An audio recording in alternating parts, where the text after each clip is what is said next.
ये H bomb तो नहीं है, एच बॉम्ब आ रहा है, हाइड्रोजन बॉम्ब आ रहा है। ये एक और उदाहरण है वोट चोरी का। पिछली बार मैंने आपको एडिशंस के बारे में बताया था, ये हम आपको डिलीशंस के बारे में दिखा रहे हैं, और सबूत के साथ हम आपको दिखाएंगे कि ये जो डिलीशंस हुए हैं ये सेंट्रलाइज तरीके से कॉल सेंटर के प्रयोग करके, सॉफ्टवेयर के प्रयोग करके किए गए हैं।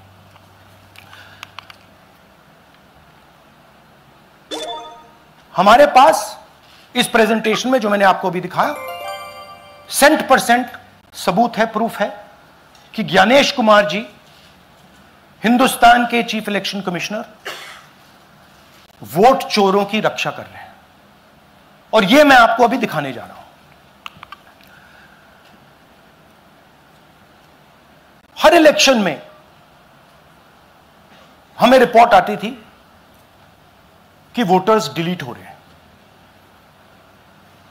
कांग्रेस वोटर्स डिलीट हो रहे हैं, ऑपोजिशन के वोटर्स डिलीट हो रहे हैं, दलित वोटर्स डिलीट हो रहे हैं, आदिवासी हो रहे हैं, माइनॉरिटी वोटर्स डिलीट हो रहे हैं, ओबीसी वोटर्स डिलीट हो रहे हैं। मगर जब डिलीट होते हैं ऑपोजिशन के ही होते हैं। कर्नाटक में आलंद कंस्टिट्यूएंसी है, यहां पे चोरी पकड़ ली, कोइंसिडेंस से पकड़ी। वहां की जो बीएलओ थी उसने देखा कि उसके रिश्तेदार को डिलीट कर दिया गया था। जैसे चोरी पकड़ी जाती है, कोई छोटी सी गलती हो जाती है, हाथ आ जाती है। आलंद में 6018 वोटर्स डिलीट हुए, उसमें से इनकी रिश्तेदार थे। उन्होंने पता लगाया कि मेरे रिश्तेदार को डिलीट किसने किया। पता लगा कि पड़ोसी ने रिश्तेदार को डिलीट किया। बीएलओ ने जाके पड़ोसी से पूछा कि भाई आपने मेरे रिश्तेदार को क्यों डिलीट किया। पड़ोसी ने कहा मैंने तो नहीं किया। बीएलओ सस्पिशियस हो गई, शक पड़ा, उसने प्रोसेस चालू कर दी।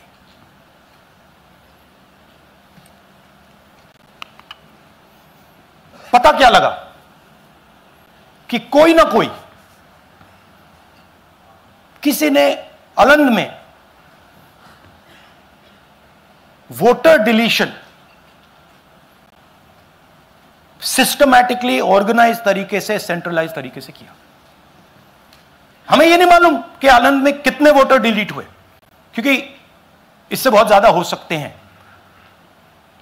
6000, तकरीबन 6000 पकड़े गए, उस पर इन्वेस्टिगेशन हो गया। क्या पता लगा कि फाइलिंग ऑटोमेटिकली ऑनलाइन हो रही है। मोबाइल नंबर्स कर्नाटक के नहीं यूज हो रहे, मोबाइल नंबर्स दूसरी स्टेट्स के यूज हो रहे हैं। इनफैक्ट कर्नाटक के नंबर थे ही नहीं उसमें। मतलब आप दिल्ली में बैठे डिलीट कर रहे हो, आपका नंबर तमिलनाडु का है। आप गुड़गांव में डिलीट कर रहे हो, आपका नंबर झारखंड का है। और जब हम चेक कर रहे हैं कि भैया आपका नंबर है, तो आपका नंबर है ही नहीं, किसी और का नंबर है। और टारगेट करके कांग्रेस वोटर्स को डिलीट किया गया। ये गोदाबाई जी हैं, इनके नाम पर 12 वोटर्स डिलीट किए गए। इनको मालूम ही नहीं, इनको पता ही नहीं कि इन्होंने 12 वोटर्स डिलीट किए। दिखाइए जरा। ये इनका वीडियो है। ನಾ ಅರ್ಜಿ ಹಾಕಿಲ್ಲ, ನನಗ ಅದಕ್ಕೆ ಸಂಬಂಧ ಇಲ್ಲ, ಅದು ಯಾರು ಹೊಟ್ಟಿ ಕಿಚ್ಚಿ ಯಾರು ಹಾಕ್ಯಾರ ಅನ್ನೋದು ನನಗೆ ಗೊತ್ತಾಗಿಲ್ಲ। तो इनको आइडिया नहीं है कि इन्होंने वोटर्स डिलीट कर दिए।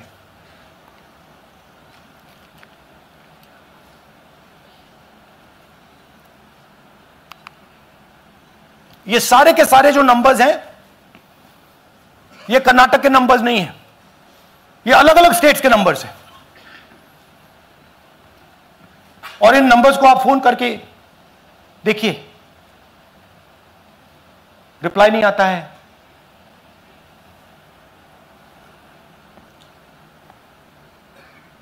तो सवाल यह है कि किसके नंबर्स हैं, ये किसने ऑपरेट किए, जब इन्होंने ऑपरेट किए ये कहां थे, आईपी एड्रेस क्या था, ओटीपी कैसे जनरेट हुआ, कहां गया, यह सवाल है। यह दूसरा उदाहरण, सूर्यकांत जी जो अभी स्टेज पे आए थे, इन्होंने 12 वोटर्स को 14 मिनट में डिलीट कर दिया। आप फॉर्म भरने की कोशिश कीजिए, डिलीशन फॉर्म भरने की कोशिश कीजिए, देखिए। और जब हमने इनसे पूछा कि भैया आपने ये कैसे किया, वो कहते हैं मैंने तो नहीं किया, मैं तो जानता ही नहीं हूं।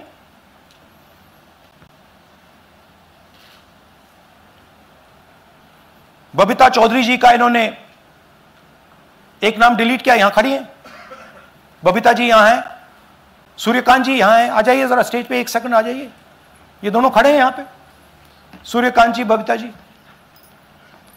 इनको मालूम ही नहीं कि इन्होंने डिलीट किया। Thank you.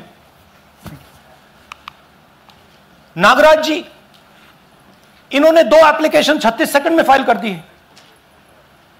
और मजे की बात देखिए, ये 4 बजे सुबह उठ के फाइल कर रहे हैं। पता नहीं क्या हुआ, 4 बजे सुबह कहा कि भैया मैं 2 वोटर को डिलीट करूंगा, और कितने 36 सेकंड में डिलीट कर दिए, फिर सो गए।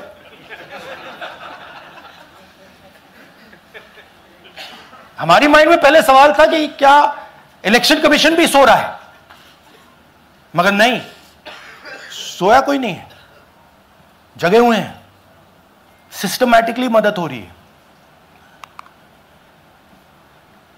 यह देखिए दूसरी बात, जो भी डिलीट कर रहा है वोटर लिस्ट में उसका सीरियल नंबर 1 है। मतलब जो भी वोटर लिस्ट में पहले नंबर पे आता है वही डिलीट कर रहा है। 5वें नंबर वाला, 7वें नंबर वाला, 10वें वाला कोई नहीं कर रहा। तो हो क्या रहा है, सॉफ्टवेयर से यह काम किया जा रहा है। सॉफ्टवेयर प्रोग्राम कह रहा है पहला नाम निकालो और इसका प्रयोग करके डिलीट करो। टारगेटेड डिलीशंस हो रहे हैं। कांग्रेस पार्टी पर आनंद में अटैक किया, टॉप 10 बूथ्स जहां सबसे ज्यादा कांग्रेस की स्ट्रेंथ थी वहां टारगेट किया, और 2018 में पिछले इलेक्शन में 10 में से 8 बूथ कांग्रेस पार्टी जीती थी, और इन 8 में से इन्होंने 6000 लोग उड़ाने की कोशिश की। ये कोइंसिडेंस नहीं था, ये प्लान था, और ये सेंट्रलाइज तरीके से किया जा रहा है। अब मैंने बहुत बड़ी बात बोली, चीफ इलेक्शन कमीशन के बारे में मैंने बोला कि यह व्यक्ति वोट चोरों की रक्षा कर रहा है। जो भी मैं यहां बोल रहा हूं 100% प्रूफ के साथ, सबूत के साथ बोल रहा हूं, और मैं अभी आपको दिखाना चाहता हूं कि मैं यह शब्द क्यों बोल रहा हूं और किस बेसिस पे बोल रहा हूं। आपको अपनी आंखों से यह दिखेगा। कर्नाटका सीआईडी ने केस चालू किया कि वोटर कौन है, ये फोन किसके हैं, ये आईपी एड्रेस क्या है, ओटीपी कहां गया, इन चीजों के बारे में इन्वेस्टिगेशन शुरू होती है। कर्नाटक सीआईडी ने हिंदुस्तान के इलेक्शन कमीशन को 18 चिट्ठियां लिखी हैं। हमें आप यह इंफॉर्मेशन दीजिए, बिल्कुल क्लियर है, डेस्टिनेशन आईपी दीजिए, डिवाइस डेस्टिनेशन पोर्ट दीजिए, ओटीपी ट्रेल्स दीजिए, फोन नंबर्स दीजिए, फोन नंबर्स के मालिकों के नाम दीजिए। क्लियरली पूछा है, नो आंसर। 18 चिट्ठी CID Karnataka, no answer from chief election commissioner, no answer from election commission. Timeline देखिए,